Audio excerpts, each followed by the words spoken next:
নমস্কার বন্ধুরা, সঞ্চয়িতার ছোট্ট রান্নাঘরে আপনাদের সকলকে স্বাগত। কিছু কারণবশত অনেকদিন আপনাদের সঙ্গে দেখা করতে পারিনি, তার জন্য আমি খুবই দুঃখিত। চলে আসলাম নতুন একটা রেসিপি নিয়ে।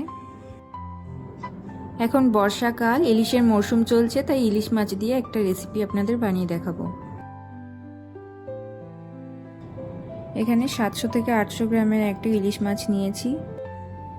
এখানে মাছের মাথাটাকে সাইড করে রেখেছি অন্য কোনো রেসিপির জন্য। মাছের মধ্যে লবণ আর হলুদ মাখিয়ে রেখে দেবো কিছুক্ষণের জন্য।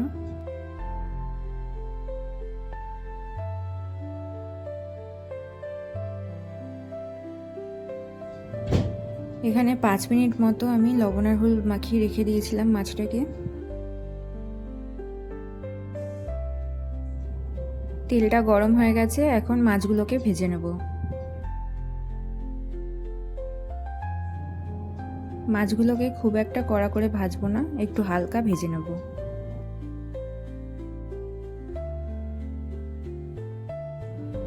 রেসিপিটা বানানোর জন্য এখানে যে মশলাগুলো নিয়েছি, 2 চা চামচ পোস্ত, 1 চা চামচ কালো সর্ষে, 1 চা চামচ সাদা সর্ষে, 2 কোয়া রসুন আর 2টো কাঁচা লঙ্কা। মিক্সিতে পেস্ট করার সময় মাঝারি সাইজের একটা টমেটোও নিয়েছিলাম। মিক্সিতে পেস্ট করার আগে শুকনো মশলাগুলোকে আমি 10 মিনিটের জন্য গরম জলে ভিজিয়ে রেখেছিলাম, তারপরে ঠান্ডা করে নিয়ে মিক্সিতে পেস্ট করছি। মশলাটা এখানে রেডি হয়ে গেছে। এবার ওই একই মাছ ভাজার তেলের মধ্যে কালো জিরে ফোড়ন দেব। আজকে তো আপনাদেরকে রেসিপির নামটাই বলা হয়নি, আজকে দই ইলিশ বানিয়ে দেখাচ্ছি।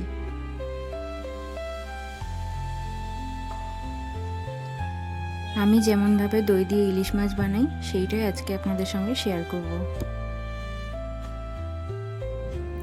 ফোড়নটাকে 30 থেকে 35 সেকেন্ড মতো তেলের মধ্যে ভেজে নেব।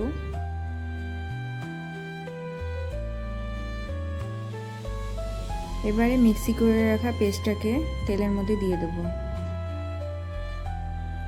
মশলাটাকে তেলের মধ্যে বেশিক্ষণ কষাবো না, সর্ষে বেশিক্ষণ ধরে কষালে তেতো লাগে। মশলাটাকে 2 মিনিট মতো কষিয়ে নিয়ে ফেটিয়ে রাখা দইটাকে দিয়ে দেবো। এখানে আমি আগে থেকেই 2 টেবিল চামচ দইকে ভালো করে ফেটিয়ে রেখে দিয়েছিলাম। মশলার মধ্যে দইটা দিয়ে যখন কষাবো তখন গ্যাসের ফ্লেমটা লোতে রাখতে হবে। গ্যাসের ফ্লেমটা তখন হাইতে থাকলে দইটা কেটে যাবে। লো ফ্লেমে এরকমভাবে আমি 5 মিনিট মতো কষিয়ে নিয়েছি। এবারে অল্প অল্প করে জল দিয়ে দেবো। প্রথমে আমি মিক্সির বাটি ধুয়ে জলটা ভালো করে ফুটিয়ে নিয়েছি, তারপরে পরিমাণ মতো জল দিয়ে নিয়েছি। ঝোলটা খুব ভালোভাবে ফুটে উঠলে ভেজে রাখা মাছগুলোকে দিয়ে দেবো।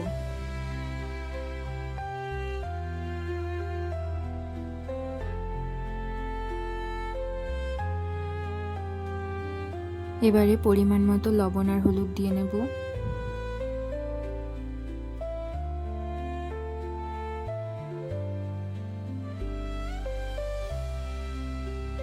জলটা শুকিয়ে একটুখানি ঘন হয়ে আসলে তারপরে সর্ষের তেল দেব আর কাঁচা লঙ্কা দিয়ে দেবো। রান্নাটা হয়ে যাওয়ার পর ধনেপাতা ছড়িয়ে সার্ভ করে নেব। রান্নাটা হয়ে যাওয়ার পরে 10 থেকে 15 মিনিট আমি ঢাকা দিয়ে রেখেছিলাম। আমার রান্নার পদ্ধতি আপনাদের কেমন লাগলো অবশ্যই কমেন্ট করে জানাবেন। ভালো লাগলে শেয়ার করে দেবেন আর সাবস্ক্রাইব করে অবশ্যই পাশে থাকবেন। আপনাদেরকে পাশে পেলে আমি আরও সুন্দর সুন্দর রেসিপি শেয়ার করতে পারবো। সকলে খুব ভালো থাকবেন, সুস্থ থাকবেন।